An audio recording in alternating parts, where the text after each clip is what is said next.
నమస్తే పెద్దయినా. నమస్తే అండి.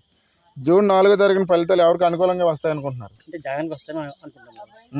ఎందుకని? ఎందుకంటే మంచి పని చేశాడు. అభివృద్ధి చేయాలంటే అమ్మఒడి అనగా చెయ్యుతనగా మా రైతు భరోసా అనగా పట్టాలు అనగా అని ఇచ్చారండి అని అతను. అయితే మరి సీఎంగా జగన్ గారు ప్రమాణ స్వీకారం చేస్తారా, చంద్రబాబు చేస్తారా? జగన్ చేస్తారు, సీఎం ప్రమాణ స్వీకారం అనుకుంటున్నాను సార్. అయితే మంచి పథకాలు పెట్టి మంచి అంటే ఒక పెన్షన్ అనగా చెయ్యుతనగా అమ్మఒడి అనగా రకరకాల డ్వాక్రా మహిళలకి ఇవన్నీ చేస్తారని అభివృద్ధి. మరి పిల్లలకి నాడు నేడు కింద స్కూల్స్ అన్ని డెవలప్ చేసి ఇంగ్లీష్ మీడియం చెప్పిస్తున్నారు, ఇవన్నీ నిజమే అంటారా? అంతే, అది మాత్రం కరెక్ట్.